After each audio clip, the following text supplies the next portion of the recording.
Hey everybody, it's Mary. Welcome back to my kitchen. Today we are going to make some old-fashioned cabbage rolls, the kind like your mama used to make. I've got some saltine crackers. There's probably about 10 or 12 of them. Okay, we're going to crush them up. This is our first step. And we're going to soak them in some tomato juice. Folks, this is our binder. Instead of using breadcrumbs in the cabbage rolls, we're using crackers. Okay, that's pretty finely chopped. Okay, we're going to dump some tomato juice in there. That's the last out of that jar. And this is my home canned tomato juice, folks. You can use home canned or you can use a store-bought. That's probably right around a half a cup in there. We're going to stir that up. While that's softening up, we're going to set it aside for now. Okay.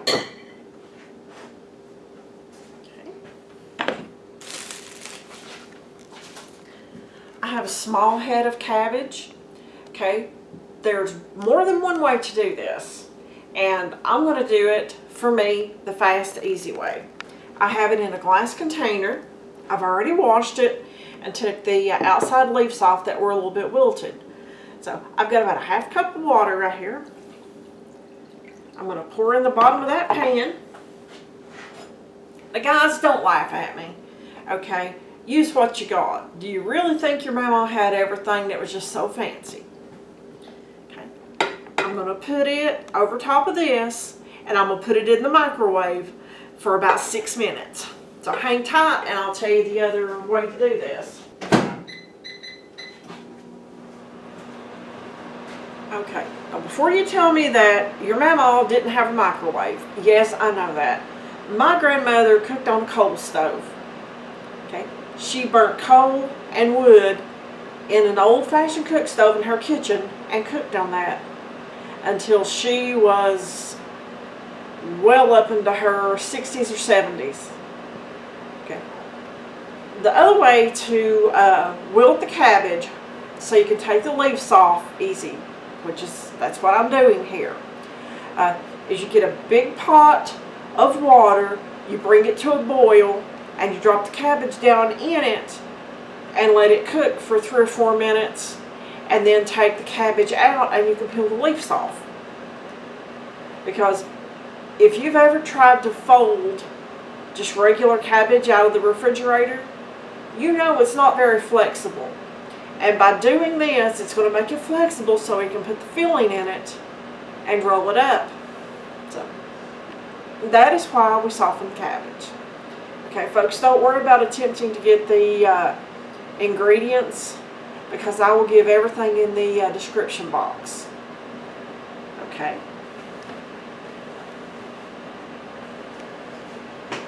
Our cracker and tomato juice mixture has softened up.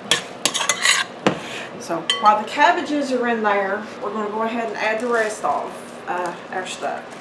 I've got a half a medium onion. Folks, in all honesty, I used the other half last night in the meal. So that just saved me a little bit of prep time today. Stir that up.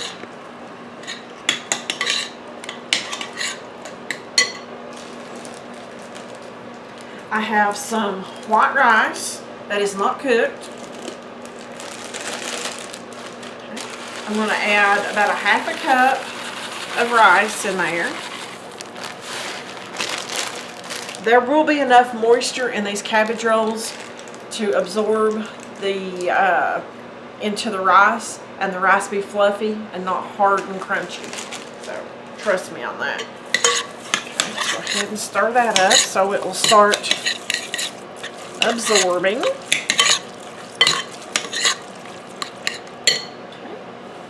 Folks, whatever meat you want to use is up to you.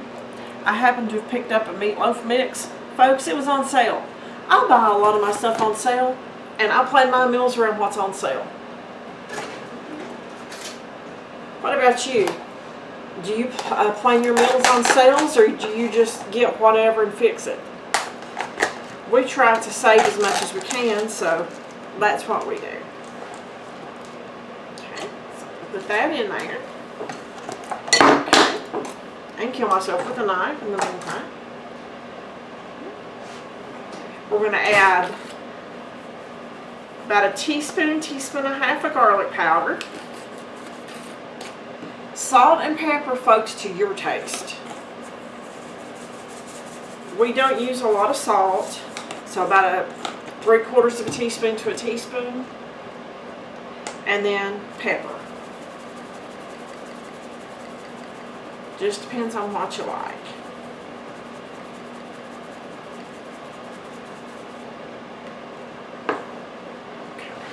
Now we're going to mix all this up.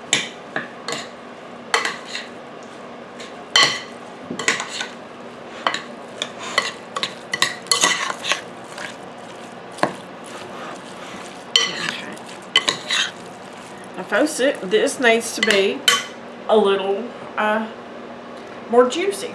So what do? We add about another 1/4 cup of tomato juice and our egg. This is one of my fresh eggs, guys. We have our own chickens. So I already washed the egg.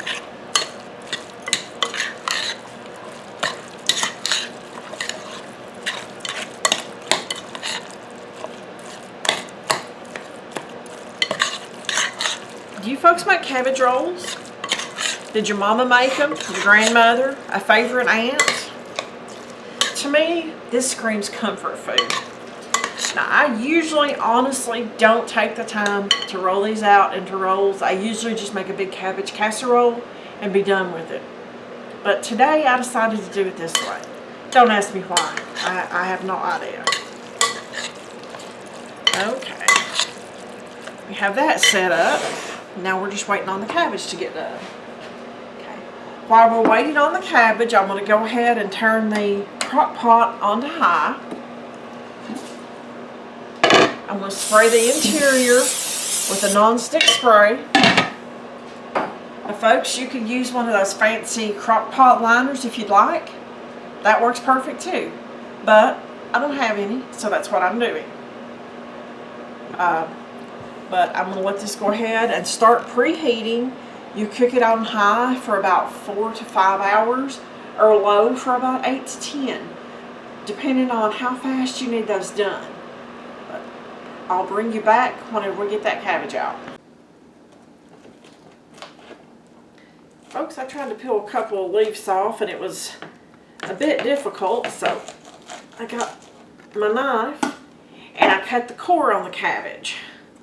So this should come off a little bit better now. Just find the leaf and then just slowly peel it off. Okay.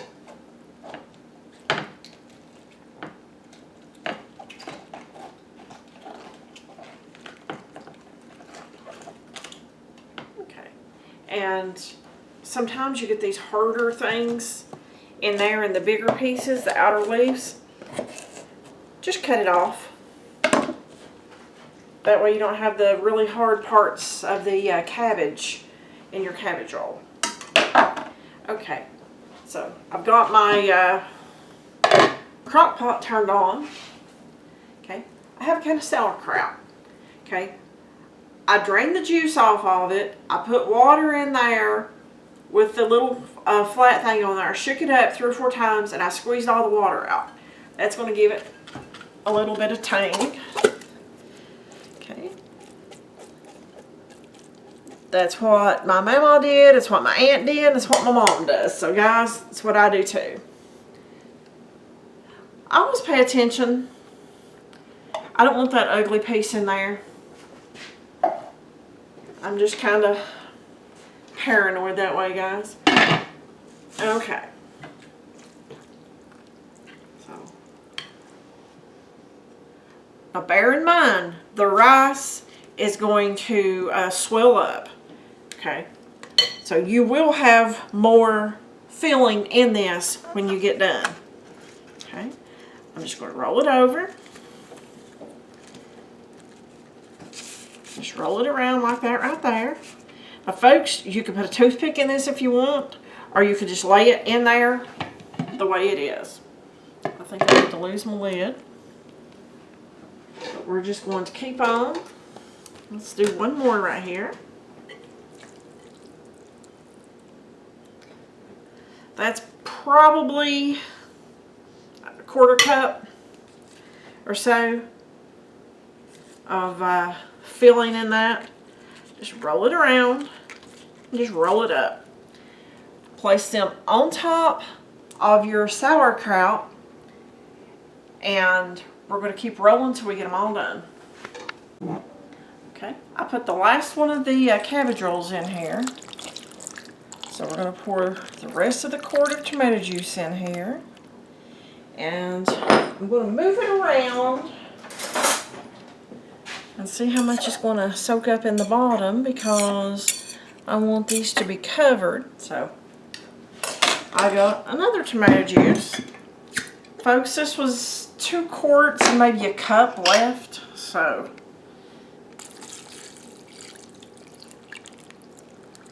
alrighty, there we go. So we're going to put the lid on this, and in about 4 hours, it's going to be done. But folks, in all honesty, I should have made a casserole out of this rather than the cabbage rolls, because that head of cabbage is so small, it's really hard to work with. But it's much easier to peel the leaves off and get them to look nice with a bigger head of cabbage. So just remember that. Learn from my mistakes. So I'll show you what it looks like in a little bit. Alright, let's check the temperature on these folks. They look done, but can't always go by looks. We need to be at least 155. Oh yeah, they're definitely done. So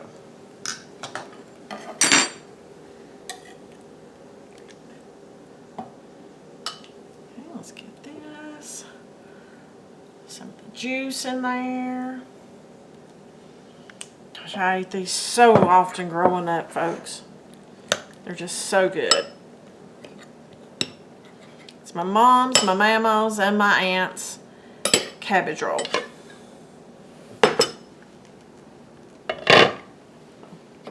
I hope you enjoyed this family recipe. Hope you give it a try. Give me a like on the video. Share it with your friends. Subscribe to the channel.